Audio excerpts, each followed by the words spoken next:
정부가 자신들을 수사하는 국방부 조사 TF를 감청한 것으로 밝혀졌습니다.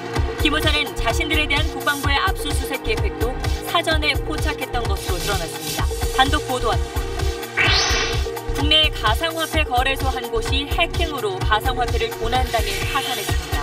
보안이 취약한 다른 거래소에서도 비슷한 사고가 날 수 있어 투자자 피해가 우려됩니다. 서울 이대 목동병원에서 숨진 신생아들의 혈액에서 항생제 내성균이 검출돼 병원 내 감염 가능성이 커졌습니다. 경찰은 병원 측 과실 여부를 확인하기 위해 이대병원을 압수수색했습니다. 이명박 전 대통령과 관련 의혹이 일고 있는 기업 다스의 실질 소유주를 규명하겠다는 운동이 벌어지고 있습니다. 시민들이 단 20일 만에 130억 원을 모았습니다. 트럼프 정부가 강력한 힘을 바탕으로 미국 우선주의를 관철하겠다는 새 국가안보 전략을 공개했습니다. 한반도에서 완전한 비핵화를 달성하는 등 북한에 강력하게 대응할 준비가 돼 있다고 밝혔습니다. 경기도의 한 어린이집에서 보육교사가 4살 아이를 발로 차며 학대한 것으로 드러났습니다. 어린이집은 알림장을 거짓으로 작성해 학대 사실을 은폐하기도 했습니다. 대기업 계열 건설사가 공사 현장에서 안전관리 부실로 하청업체 직원이 크게 다쳤는데도 방치해 비난을 사고 있습니다. 이 건설사는 사고 넉 달이 지나도록 치료비도 제대로 주지 않고 있습니다. 국가보훈처가 박승춘 전 처장 재임 시절 벌어진 5대 비위 사건을 발표하고 박 전 처장을 검찰에 수사 의뢰했습니다. 박승춘 전 처장은 5.18 기념식 때 임을위한 행진곡 제창을 거부해 논란이 된 인물입니다.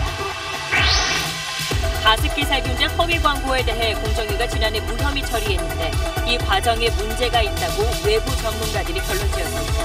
하지만 중요 의혹들이 여전히 규명되지 않아 반쪽 조사란 평가도 나옵니다.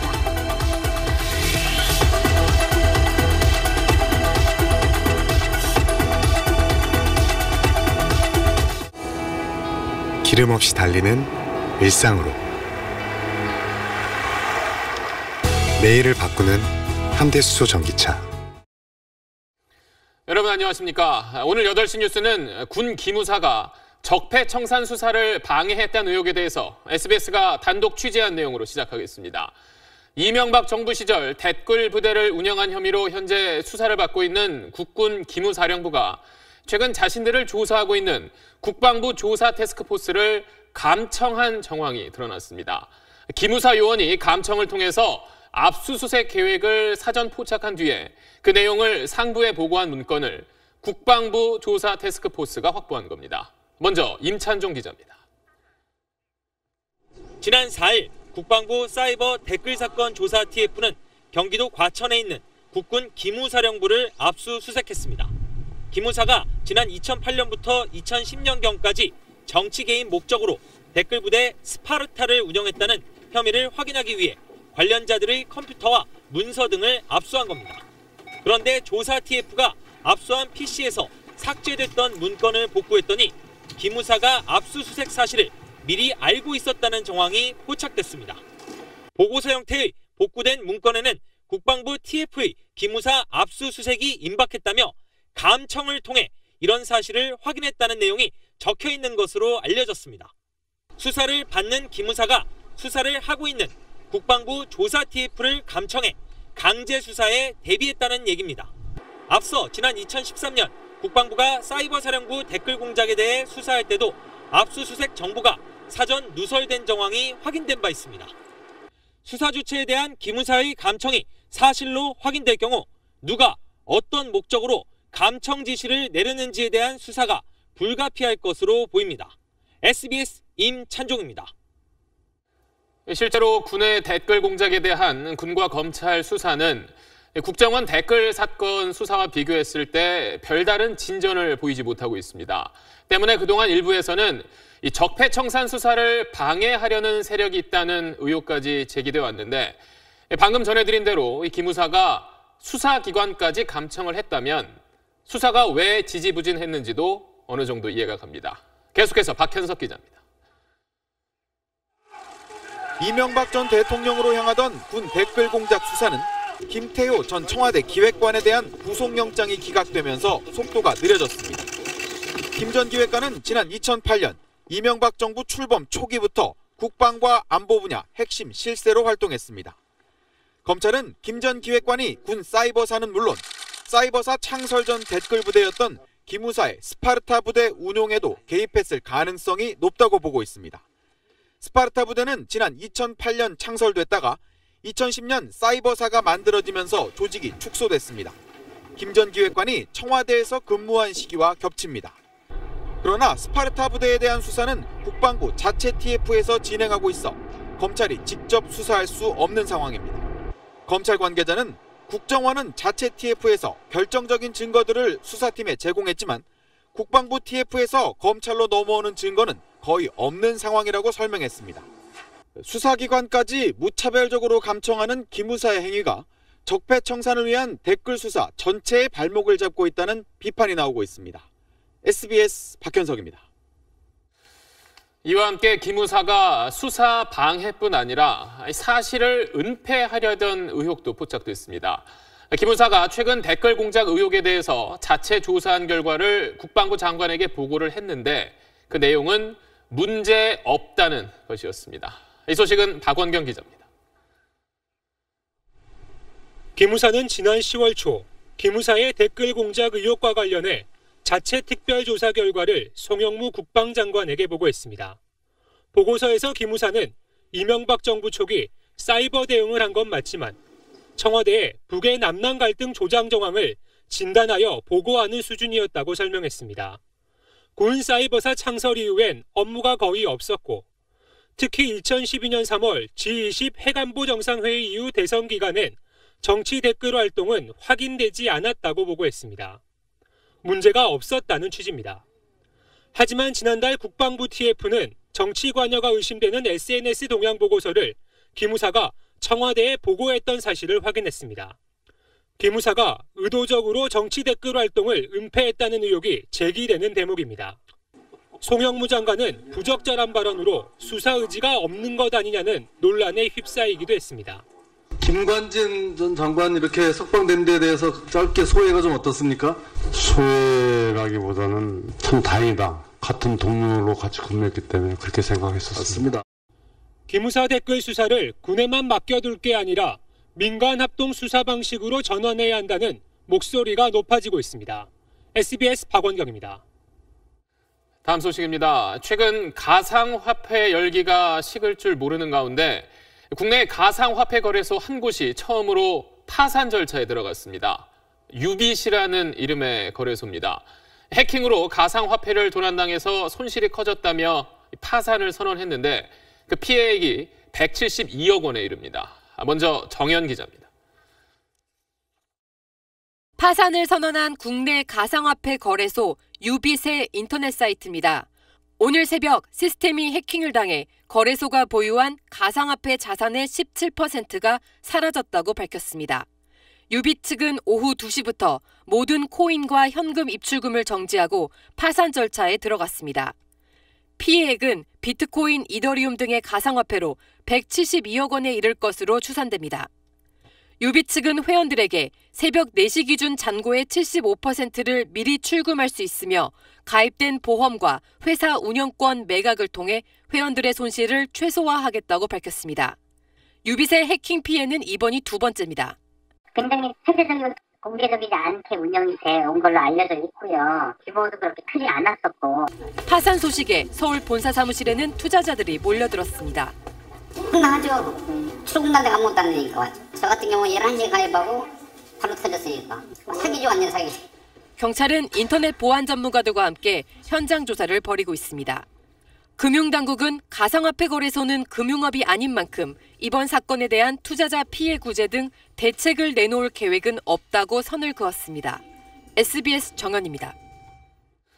네, 방금 들으신 대로 이 가상화폐는 법정 통화가 아닌 만큼 이 투자자들은 구제나 보호를 받기가 어려운 상황입니다.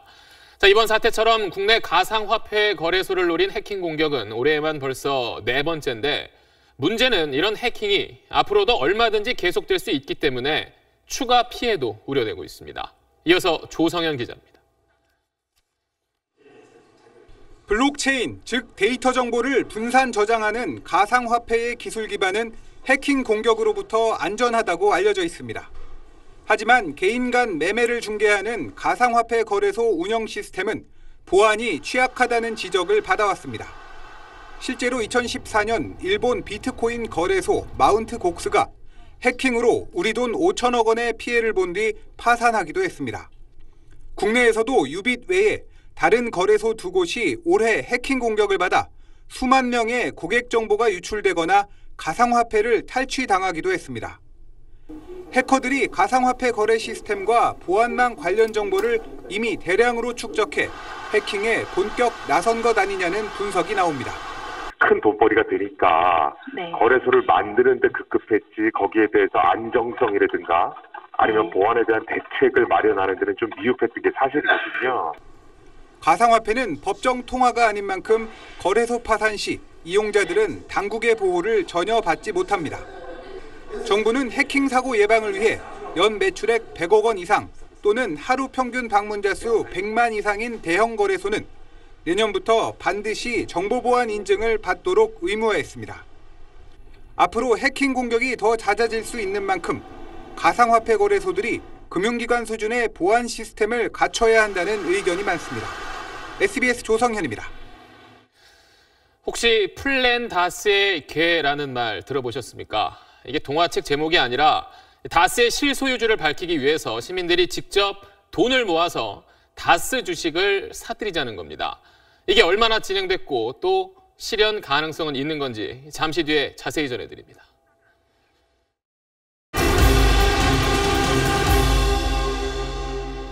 지금부터는 이대 목동병원 신생아 사망 사건 소식 집중적으로 전해드립니다. 사망 원인을 조사하고 있는 질병관리본부가 조금 전 신생아 3명의 혈액에서 항생제의 내성이 있는 동일한 세균이 발견됐다고 밝혔습니다. 항생제가 듣지 않는 세균이란 건 결국 의료진을 통해 아기에게 세균이 전달됐을 가능성이 크다는 뜻입니다. 남주현 기자가 보도합니다. 신생아들이 숨지기 전 4명 중 3명에게서 채취한 혈액에서 유전자까지 똑같은 시트로박터 푸른디균이 검출됐습니다. 시트로박터는 gram 음성균의 하나로 건강한 사람의 장에 있을 때는 병을 일으키지 않지만 면역력이 약한 미숙아에게는 폐혈증을 일으킬 수 있는 치명적인 세균입니다. 질병관리본부가 주목하는 것은 3명에게서 똑같은 균이 나왔다는 것, 그리고 신생아들의 혈액 안에 있던 이 균이 항생제가 듣지 않는 균이라는 점입니다. 병원 생활을 오래 했거나 항생제 투여를 했던 사람의 장에 있던 균이 신생아에게 감염된 것으로 추정됩니다. 다시 말해 병원에 입원한 환자나 내성균을 가진 누군가의 균이 의료진을 통해 전달됐을 가능성이 크다는 겁니다. 같은 감염원을 가지고 있을 가능성이 높다는 뜻이고 의료진과 다른 환자하고 접촉할 가능성이 있는 분들에 대해서 동일한 세균이 있는지를 이제 검사를 해야 될 필요가 있고요. 질병관리본부는 감염원이 누군지, 감염 경로는 어떻게 되는지 역학조사를 계속할 방침입니다. 또 국립과학수사연구원이 신생아들의 혈관 등 각종 장기에서 떼어낸 조직을 분석하면 시트로박터균으로 인한 염증이 사망에 어떤 영향을 미쳤는지도 밝혀질 것으로 보입니다. SBS 남주현입니다. 질병관리본부의 발표대로라면 동시에 4명의 아기가 숨진 이유가 이대 목동병원 의료진이 옮긴 세균 때문일 가능성이 매우 크다는 얘기입니다. 그렇다면 구체적으로 어떻게 세균이 옮겨가게 됐는지도 밝혀야 할 텐데 조동찬 의학전문기자가 감염 경로를 짚어봤습니다. 멸균복을 입은 의료진이 이중으로 된 문을 열고 음압실 안으로 들어갑니다. 멸균 장갑을 착용한 후 수술용 장갑을 그 위에 또 낍니다. 첨단 실험실처럼 보이지만 이곳은 신생아 중환자실에서 주사 영양제를 만드는 곳입니다. 장이 발달하지 못해 먹지 못하는 신생아에게 필요한 영양 성분을 섞어 주사제로 만든 겁니다. 그래서 세균이 침투하지 않도록 철저하게 관리하는 겁니다. 그런데 과거 프랑스, 영국 등의 병원에서 발생한 신생아 집단 사망의 원인은 바로 영양주사제의 세균 오염이었습니다. 주사제에 있던 세균이 곧바로 혈액으로 들어가 온몸에 퍼지게 되면 신생아에겐 치명적입니다. 이런 아이들 같은 경우 면역 체계가 워낙 낮기 때문에 우리가 예상하는 것보다는 훨씬 더 빠르고 강력하게 염증 반응이나 감염이 진행할 가능성이 매우 높고 제약회사의 제조 공정에서 수액 자체가 오염돼 신생아를 감염시킨 사례도 있습니다. 하지만 의료진이 영양주사제를 만들거나 또는 신생아에게 주사를 놓다가 감염시킨 경우가 더 많았습니다. 특히 영양주사제를 만든 의료진의 손이 세균에 오염됐다면 같은 의료진에게 같은 시간에 영양주사를 맞은 신생아는 이번 경우처럼 비슷한 시간에 폐혈증과 심정지가 올 수 있습니다. 조동찬 기자, 그러니까 세균의 감염 경로로 의료진의 손이 의심되고 있는 거군요. 네, 시트로박터균은 성인의 장 안에 있다가 대변을 통해서 몸 밖으로 배출됩니다. 하지만 공기로 전염되지 않고 무엇에 묻어야만 다른 곳으로 이동합니다. 네. 성인의 장 속에 있는 균이 신생아의 혈액으로 옮겨지기까지 가장 가능성 큰 매개체는 바로 의료진의 손이라는 겁니다. 네. 다만 수액 자체 그리고 카테타라고 하는 주사바늘 같은 여러 의료기기들의 오염 가능성도 있기 때문에 조사하고 있습니다. 네, 4명 가운데 3명의 신생아 혈액에서 배양된 균에 유전자가 같다 이런 조사 결과가 나왔는데 이건 또 어떤 의미가 있는 건가요? 네, 제 장 속에 있는 시트로박터균과 최앵커의 장 속에 있는 시트로균은 유전자가 다릅니다.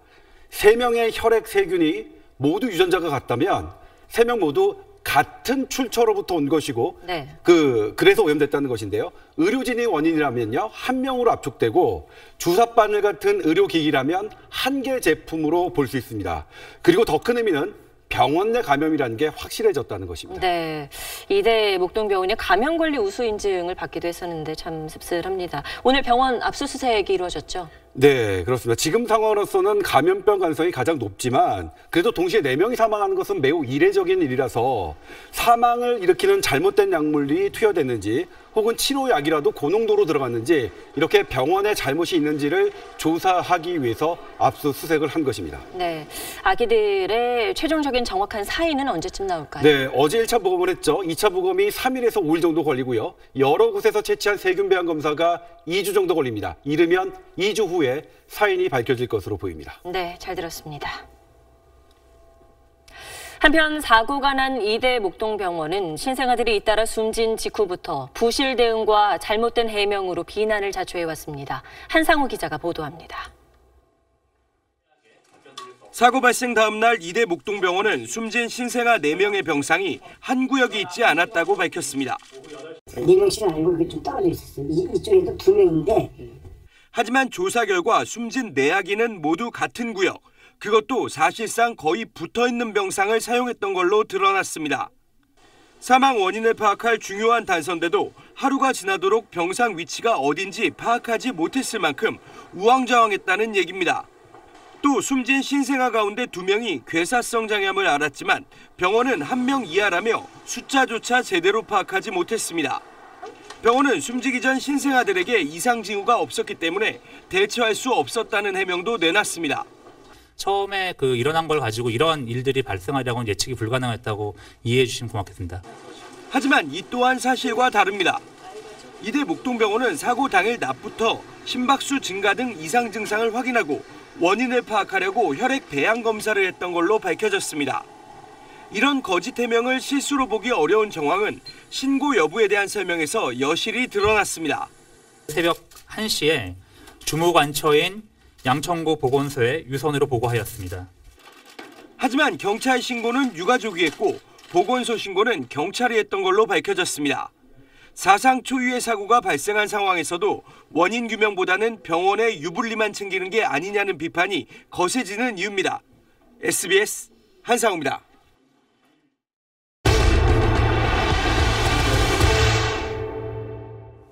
오늘 박능후 보건복지부 장관은 전국의 모든 신생아 중환자실에 대해 올해가 가기 전에 긴급 실태조사를 하겠다고 밝혔습니다. 이번 이대 목동병원 사태로 국민 불안이 더 커지지 않도록 일제조사에 착수한 겁니다. 더 근본적으로는 신생아 중환자실의 병상 수와 의료 인력 부족 문제도 해결해야 합니다. 장선희 기자가 짚어봤습니다. 우리나라의 신생아 수는 해마다 줄고 있습니다. 반면에 고도의 치료가 필요한 2.5kg 미만의 저체중아는 크게 늘었습니다. 또 인큐베이터에서 집중 치료가 필요한 극소 저체중아도 가파르게 늘고 있습니다. 갈수록 결혼 연령이 늦어지면서 그에 따라 출산도 늦어진 것이 가장 큰 이유입니다.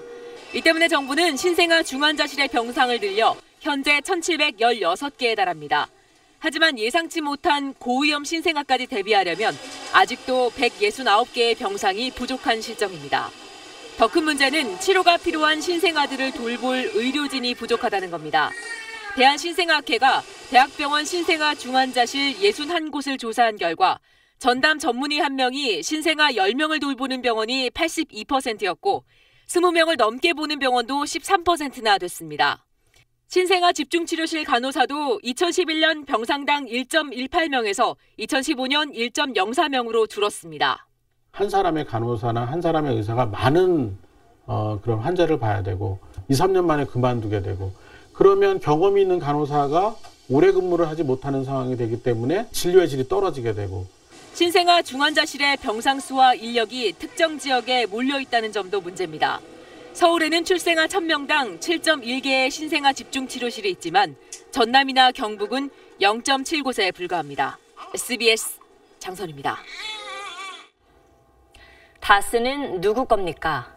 얼마 전부터 유행처럼 번진 이 질문에 대해 당사자라 할 수 있는 이명박 전 대통령이 어제 직접 답변을 했습니다. 먼저 그 장면부터 보시죠. 국민들이 지금 많이 궁금해하는 부분이 다스는 누구 거냐 이렇게 묻고 있습니다. 이 부분에 한 말씀 부탁드립니다. 그런 아닌데 물을 일은 아닌 것 같습니다. 다스의 실소유주가 누군지 궁금증이 커지는 가운데 시민들이 직접 돈을 모아 주식을 사서 의혹을 풀어보자는 플랜 다스의 개가 화제입니다. 박세윤 기자와 자세히 알아봅니다. 이렇게 읽어야 되는 거죠. 플랜 다스의 개. 네네. 어떤 건지 잘 모르는 분도 계실 텐데 간략하게 설명해 주시죠. 네. 플랜 다스의 개라는 거는 만화 플란 다스의 개에서 이름을 따온 겁니다. 네. 그러니까 플랜 다스의 개. 그러니까 개처럼 여러 사람들이 십시일반 돈을 모아서요 다스의 주식을 사고 주주가 돼서 다스의 실소유주가 누군지 밝혀내겠다는 운동인데 국민재산 되찾기 운동본부라는 단체가 진행을 하고 있습니다. 구체적인 계획을 보면 150억 원을 목표로 해서 모금을 한 다음에 다스 주식 3%를 산다는 거거든요. 근데 오늘까지 3만여 명이 참여를 해서 돈은 130억 정도를 모았습니다. 네, 목표는 150억 원에 가까워지고 있는데 그런데 다스가 비상장 회사잖아요. 네. 주식 매매가 자유롭지 않은데 어떻게 산다는 거죠? 네, 다스의 2대 주주가 권영미 씨라는 사람입니다. 이 전 대통령의 처남 김재정 씨의 부인이거든요. 김 씨가 2010년에 숨지면서 부인 권 씨가 이 다스 주식을 상속을 받았습니다. 근데 그때 이 상속세 416억 원이었는데 돈 대신에 다스 주식으로 냈습니다. 그래서 3대 주주가 국가가 된 거고요. 지분율 20% 정도 됩니다. 자산관리공사가 이걸 팔겠다고 7년째 지금 공고를 내왔는데 산 사람이 아무도 없었습니다. 그럼 누구든 돈이 있으면 다스의 주식을 살 수 있는 건가요? 네, 맞습니다. 다만 이제 자산관리공사가요. 다스 주식을 세 덩어리로 쪼개서 만주 38,800주 이렇게 내놨기 때문에 한 주씩은 살 수가 없습니다. 그래서 개인이 사기는 너무 비싸니까 플랜 다스의 개라는 운동을 통해서 150억을 모으고 있는 겁니다. 그럼 목표대로 주식 만주를 사게 되면 다스의 실소유주를 밝힐 수 있나요? 네, 주식이 만주가 되면요. 지분율이 3.39% 정도 되거든요. 소액주주가 되는 겁니다. 하지만 상법상 보면 3% 지분만 넘으면 주주총회에 소집을 요구할 수가 있고요. 또 회계장부 열람권도 갖게 됩니다. 운동본부의 전략은 이런 주주 권한을 행사를 하면서 대주주, 즉 이 전 대통령의 형 이상은 씨 등한테 실소유주를 밝혀라 이렇게 요구를 하겠다는 겁니다. 이 운동을 추진하고 있는 안원구 전 대구지방국세청장의 말 들어보시죠. 우리가 차명인으로 의심하는 이상은 씨와 권영미 씨와 김창대 씨 이분들이 본인들이 본인 것이라고 입증을 해야 되거든요. 네, 그래서 실소유주가 누군지 밝히지를 않으면 법원의 의결권을 제한해달라 이렇게 소송을 내는 방안도 구상을 하고 있습니다. 네, 의혹을 직접 밝히기 위해서 20일 만에 3만 명이 130억 원을 모았다는 건데 열기가 대단하네요. 네, 이 사실 돈 낸 분들은요 이자도 못 받습니다. 이자를 주게 되면 유사수신 행위가 돼서 불법이 되고요. 네. 또 다스 주식이 지난 7년간 팔리지 않은 걸 보면 사실 수익성 측면에서도 그렇게 매력적인 주식은 아니라는 뜻입니다. 결국 돈벌이보다는 이 다스의 실소유주가 이명박 전 대통령이라는 의혹을 규명하는 데 힘을 보태고 싶어서다. 그러니까 출자 이유는 대부분 이렇다는 게 운동본부 측의 설명입니다. 네, 뭐 며칠 안에 이 목표 금액에 도달할 것 같네요. 네. 잘 들었습니다. 다음 소식입니다. 어린이집에서 아이들에게 감기약을 억지로 먹인 사건 저희가 얼마 전에 전해드렸습니다. 그 이후에 어린이집 학대와 관련된 제보가 저희에게 여러 건 들어왔는데 그 가운데 한 가지를 지금부터 전해드리겠습니다. 한 보육교사가 4살짜리 아이를 심하게 때리고서는 그날 알림장에는 오히려 아이가 교사를 때렸다면서 거짓말로 학대 사실을 숨기려고 했습니다. 먼저 김종원 기자가 단독 취재한 내용부터 보시고 계속 이어가겠습니다. 경기도 남양주 한 어린이집의 낮잠 시간, 보육교사가 이불을 가져가려고 하자 4살 아이가 이불을 붙잡고 놓치지 않으려 합니다. 낮잠 자기 전 시간인데 자꾸 보채니까 이렇게 이불을 쓰려고 하니까 이제 애가 그 애착이 이불에 있어요.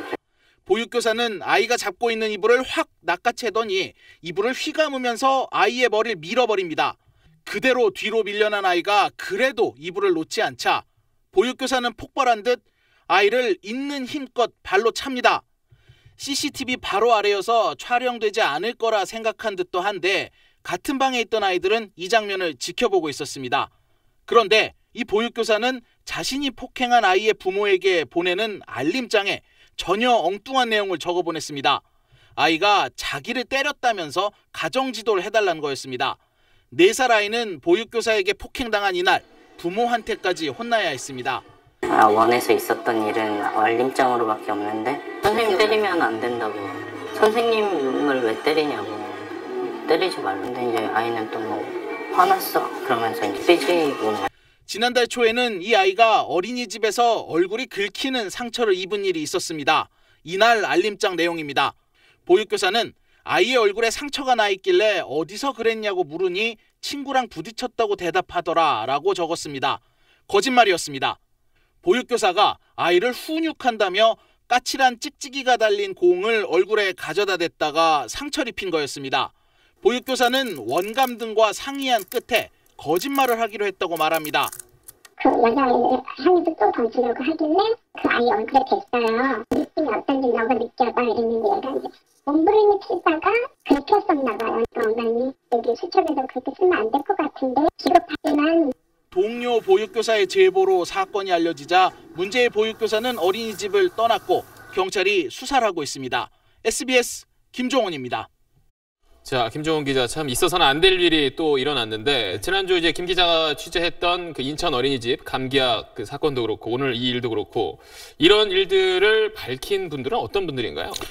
내부에 있던 분들의 용기로 밝혀지게 됐습니다. 같은 어린이집에 계셨던 분들. 그렇죠. 지금 뭐 아시다시피 내부자가 밝히지 않으면 알 수 없는 내용들이거든요. 그렇죠. 뭐 먼저 지난주 보도 인천 어린이집 내용부터 함께 영상을 보시면서 좀 설명을 해보겠습니다. 예, 지금 보시면은 이제 아이 갓 돌된 아이인데 머리하고 배를 허벅지로 짓누르고 앉아서 이제 입에다가 밥을 밀어놓고 있습니다. 원장인데 주변에 보시면 다른 선생님들이 아이들을 태연하게 밥을 먹이고 있어요. 그리고 이제 이거는 좀 전에 원장의 딸인 보육교사인데 아이들한테 지금 약을 먹이는 거거든요. 저 주면 안 되는 감기약을 저렇게 막 용량도 마음대로 먹이는데 역시 주변에 교사들이 있었지만 아무도 말리거나 하지를 않았습니다.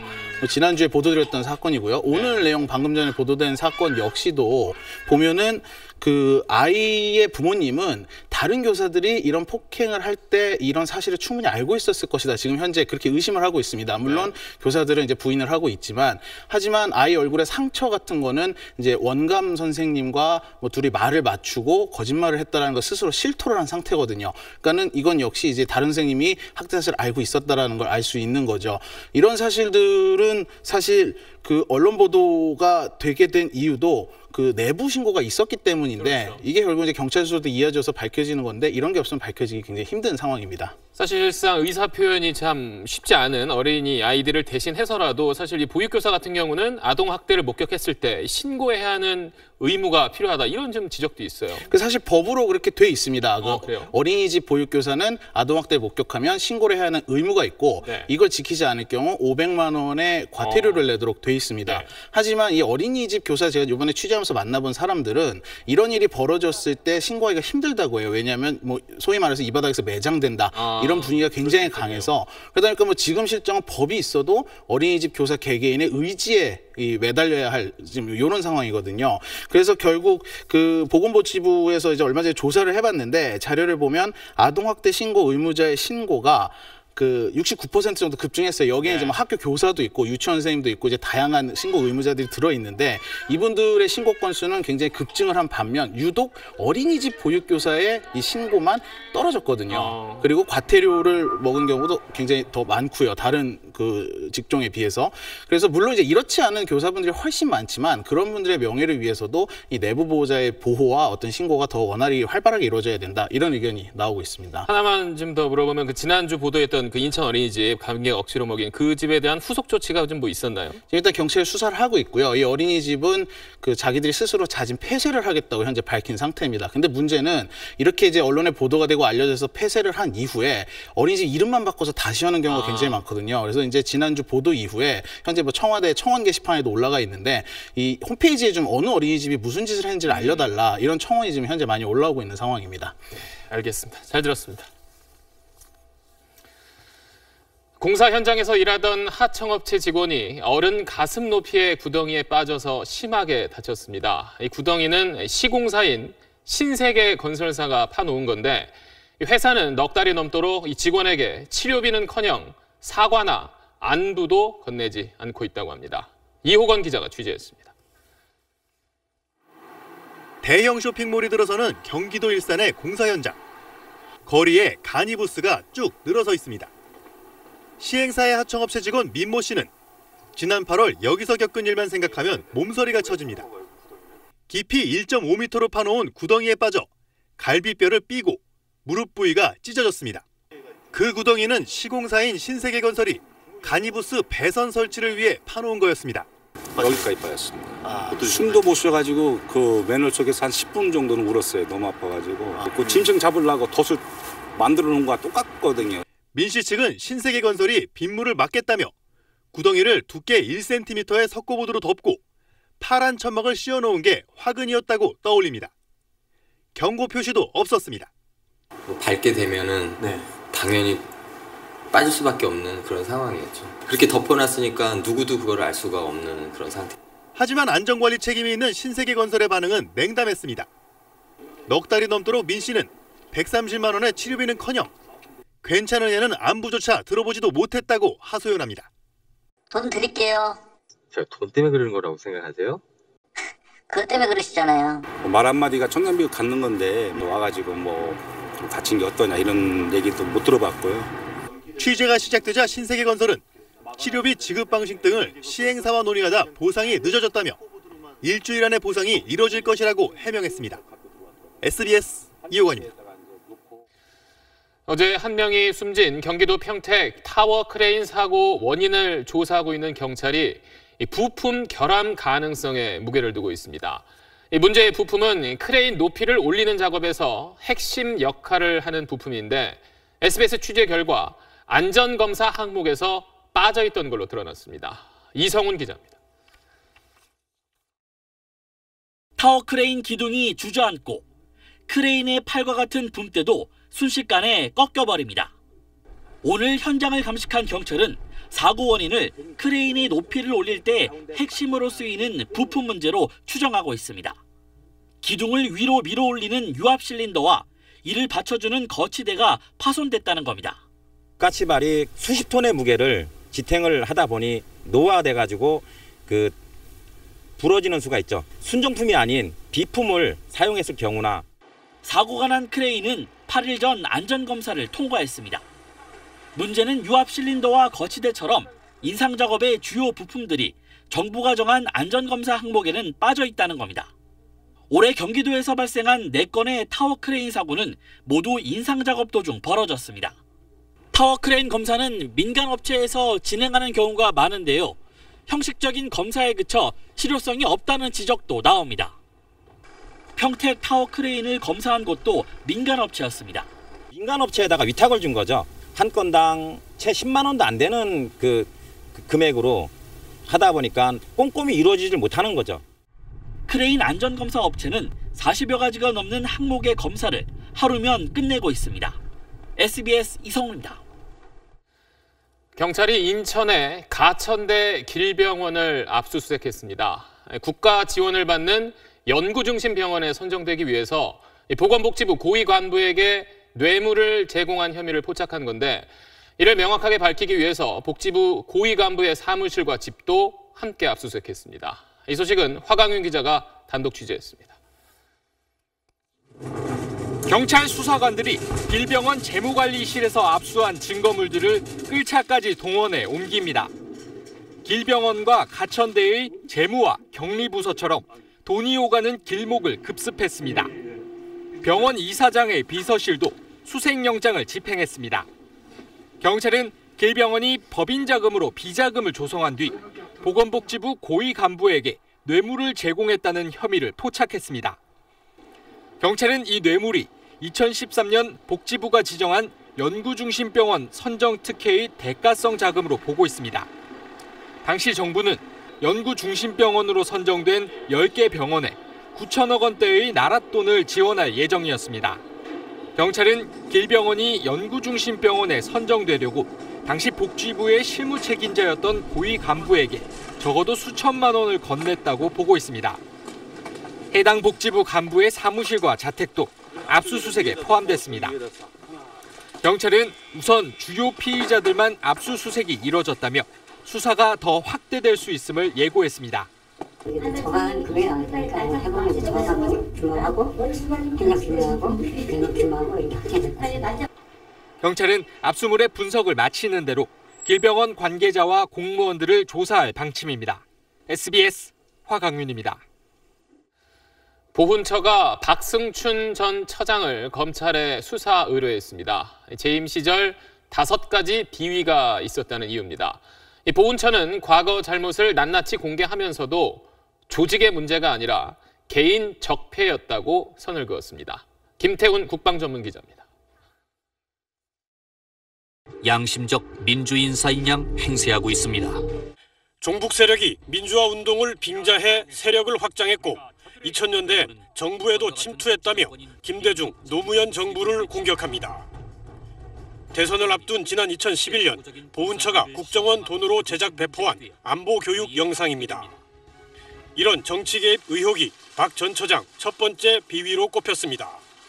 나라사랑재단 이사장의 30억 원 횡령 사건, 나라사랑 공제회 불법 출연금 수수 사실을 눈감은 혐의도 비위로 들었습니다. 보훈처는 박 전 처장 재임 기간 고엽제 전우회와 상위 군경회가 불법 정치활동, 불법 수익활동을 한 혐의까지 더해 박 전 처장과 과장급 1명을 검찰에 수사 의뢰했습니다. 도저히 묵과할 수 없는 것들이었습니다. 그러면서 보훈처는 박 전 처장 개인 적폐로 선을 그었습니다. 하지만 그동안 박 전 처장 관련 비판이 나올 때마다 보훈처가 보인 행동은 이랬습니다. 대의원들은 각 캠프에서 돌아가면서 돈 받는다 그러고 그런 거 모르셨어요? 예, 그에 대해서는 답변을 하지 않겠습니다. 이상 브리핑을 마치겠습니다. 죄송합니다. 저희 질문 더 있습니다. 조직적 비호에 대한 반성, 또 보훈처 개혁 요구가 나오는 이유입니다. 실제 비위 사건 대부분도 국정원 개혁위가 찾아내 권고한 것들입니다. 하지만 보훈처는 피우진 신임 처장의 개혁 의지가 이뤄낸 공적이라고 소개했습니다. SBS 김태훈입니다. 문재인 대통령의 중국 국빈 방문을 두고 야당들이 빈손 외교라고 비판한 데 대해서 대통령이 직접 정면 대응에 나섰습니다. 국민이 체감할 수 있는 후속 조치를 추진하고 각 부처가 적극 홍보에 나서라는 이례적인 지시까지 했습니다. 남승모 기자입니다. 오늘 국무회의에서 문재인 대통령은 방중 성과를 거듭 설명했습니다. 특히 이전 정부에서 헝클어진 외교 관계의 복원임을 강조했습니다. 정부 출범 때 물려받은 외교 공백을 메우고 무너지거나 헝클어진 외교 관계를 복원하는 등 시급한 과제들을 어느 정도 해결했다고 생각합니다. 이틀 연속 방중 성과를 직접 설명했고 각 부처에 적극적인 홍보를 주문한 것도 이례적입니다. 국민들이 이번 방문의 성과를 하루빨리 체감할 수 있도록 구속 조치를 신속히 추진하고 각 부문의 성과를 적극 홍보해 주기 바랍니다. 야당들의 빈손 외교 공세에 대한 문 대통령식 정면 대응으로 풀이됩니다. 재외공관장 회의 참석차 일시 귀국한 대사들도 기자 간담회나 방송 출연 등 외교 성과 알리기에 나섰습니다. 특히 방중 일정을 수행한 노영민 주중대사는 SBS에 출연해 홀대 논란을 적극 반박했습니다. 이명박 대통령과 박근혜 대통령 두 분의 국빈 방문의 중간 정도의 의전이었다. 혼밥 문제는 그것도 역시 저희가 처음부터 기획했던 것이고 중국과 합의한 것이고 문 대통령이 적극적인 홍보까지 주문하며 정면 대응에 나선 것은 야권의 외교 성과 흔들기를 좌시하지 않겠다는 뜻으로 풀이됩니다. SBS 남승용입니다. 미국 우선주의에 기반을 둔 트럼프 행정부의 새 국가안보 전략이 발표됐습니다. 중국과 러시아를 경쟁자로 규정하고 북한에는 압도적 힘으로 대응할 준비가 돼 있다고 선언했습니다. 워싱턴 손상민 특파원이 보도합니다. 트럼프 대통령의 새 국가안보 전략 발표장은 대선 때처럼 미국 우선주의 구호로 가득 찼습니다. 본토 보호와 번영 증진, 영향력 확대와 함께 힘을 통한 평화 유지를 미국의 4대 핵심 이익으로 꼽았습니다. We recognize that weakness is the surest path to conflict and unrivaled power is the most certain means of defense. 틸러슨 장관의 대화론이 가져온 혼선을 정리하려는 듯 북한에는 압도적 힘으로 대응하겠다고 말했습니다. 북한이 미 본토를 겨냥해 핵무기와 생화학무기 위협을 높여왔다며 한반도 비핵화를 위해 동맹국들과 필요한 모든 조치를 하겠다고 강조했습니다. It will be taken care of. We have no choice. 발표문엔 북한이 미사일을 발사하기 전에 무산시킬 능력도 갖출 것이라고 언급해 사전 타격 준비로 해석될 여지도 남겼습니다. 중국과 러시아에 대해선 미국에 도전하며 세계 질서 재편을 꾀하는 군사적, 경제적 경쟁자로 규정했습니다. 경제 부분에선 불공정 무역을 좌시하지 않겠다며 동맹국일지라도 강한 통상 압박이 있을 것임을 예고했습니다. 발표를 요약하면 힘에 의한 개입과 미국 경제 우선주의입니다. 국제적 긴장과 동맹 간 불화가 커질 거란 우려가 미국 내에서도 적지 않습니다. 워싱턴에서 SBS 손성민입니다. 지난해 공정거래위원회가 가습기 살균제 허위 광고에 대해 무혐의 처리한 과정에 잘못이 있었다는 결론이 나왔습니다. 외부 전문가로 구성된 TF는 업체들이 소비자를 속인 혐의가 뚜렷한데도 공정위가 판단을 유보하고 중요한 회의를 전화로 하는 등 문제가 있었다고 지적했습니다. 하지만 중요한 의혹들이 여전히 규명되지 않아 반쪽 조사란 평가도 나옵니다. 한승구 기자가 보도합니다. 김상조 공정거래위원장이 고개를 숙였습니다. 위원장으로서 공식적으로 진심 어린 유감을 표명하며 특히 피해자분들께 사죄 말씀을 드립니다. 그러나 중요한 의혹들은 여전히 규명되지 못했습니다. 지난 10월 국정감사에서는 외압에 의해 전원회의 상정이 무산됐다는 의혹이 제기됐습니다. 정재찬 위원장이 전원회의는 안 되고 소위를 해야 된다라고 이야기했던 것은 맞다는 거죠? 네, 맞습니다. 그러나 정 전 위원장에 대한 조사는 아예 이루어지지 않았습니다.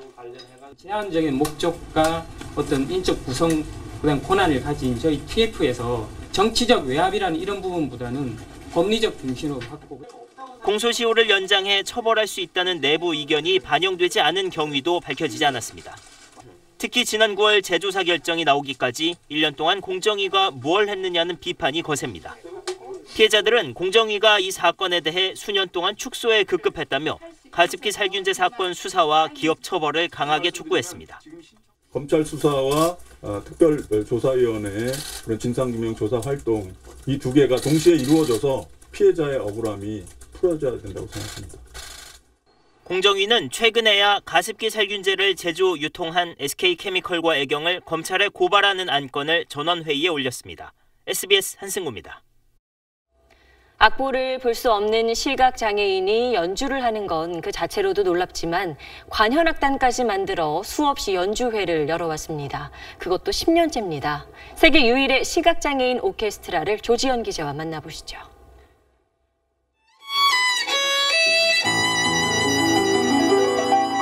처음 만들 때 마음은 창단 연주회라도 제대로 할 수 있을까 했어요. 그때는 우리 정말 못했어요. 3분짜리 짧은 곡 하나도 합주가 쉽지 않았던 10년 전 모습은 이제 웃고 넘기는 추억이 됐습니다. 교향곡에 현대음악까지 레퍼토리를 넓히는 과정은 연습 또 연습이었습니다. 짱새 웃으셔야 됩니다. 내가 숨쉬겠어?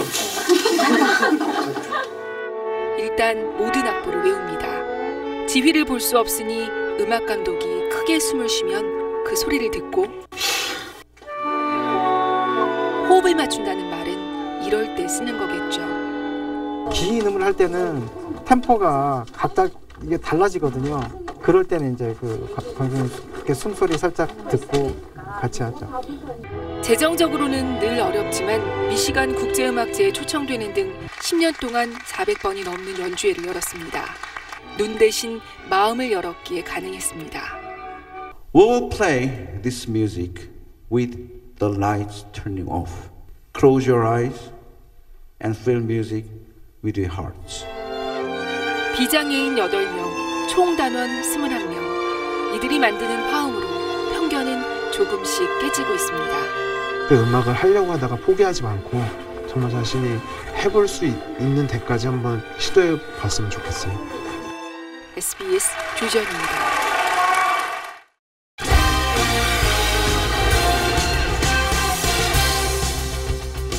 스포츠 뉴스입니다. 프로야구 FA 시장에서 가장 큰 관심사였던 김현수의 행선지가 LG로 결정됐습니다. 김현수 선수는 두산의 프랜차이즈 스타에서 잠실 라이벌 LG맨으로 변신했습니다. 소환욱 기자입니다. 빅리거 생활을 접고 2년 만에 국내로 돌아온 김현수는 4년간 총액 115억 원에 LG와 계약했습니다. 이대호에 이어 역대 FA 2위이자 외야수로는 최영우를 넘어선 최고액입니다. 지난 2006년 두산에 입단해 재작년 메이저리그에 진출하기 전까지 김현수는 10시즌 동안 평균 4말이 넘는 타율을 기록하며 KBO 리그에서 가장 정교한 타자로 꼽혔습니다. 자필로 쓴 입단 소감문을 SNS에 올리며 친정팀 두산 팬들에게 작별 인사를, LG 팬들에겐 각오를 밝혔습니다.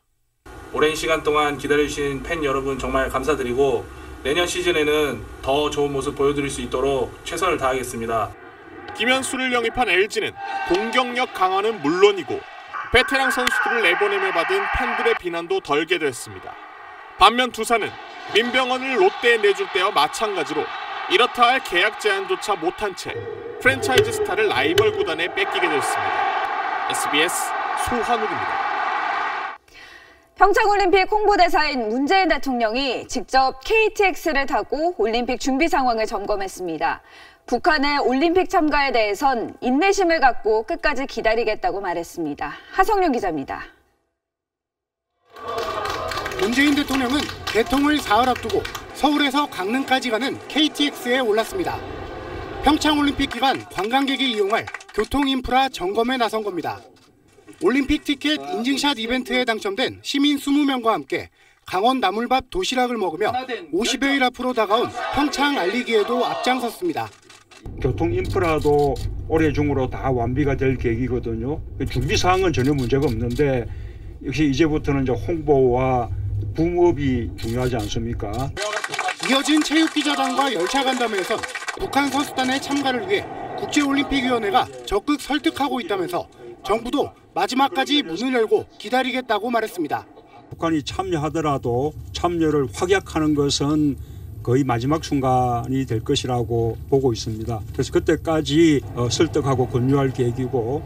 강릉역에 도착한 문 대통령은 평창 자원봉사자들을 만나 성공 개최를 위해 최선을 다해달라고 당부했습니다. SBS 하성룡입니다.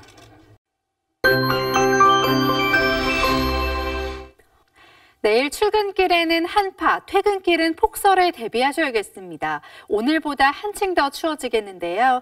내일 서울의 아침 기온은 영하 8도, 철원은 영하 16도, 오늘 영상권이었던 대구의 아침 기온도 영하 5도까지 뚝 떨어지겠습니다. 오후부터는 또 한 차례 눈이 옵니다. 중부 서해안에서 눈이 시작돼 점차 동해안을 제외한 전국 대부분 지방으로 확대되겠는데요. 서울을 포함한 중서부와 전북 지방은 하루 동안 10cm 안팎의 많은 눈이 예보되면서 경기 남부와 영서, 충청 북부 지방은 내일 밤을 기해 대설예비특보가 내려졌습니다. 내일 중부 지방은 오후부터 눈이 오겠습니다. 낮 기온은 오늘보다 조금 올라서 서울이 영상 2도까지 오르겠습니다. 연일 눈비가 내리지 않는 동해안 지방은 내일도 건조한 날씨가 이어지겠습니다. 눈은 모레 새벽 대부분 그치겠고요. 주말 사이 또 한 차례 눈과 비가 내리겠습니다. 날씨였습니다. 네, 화요일 8시 뉴스 여기서 마치겠습니다. 고맙습니다.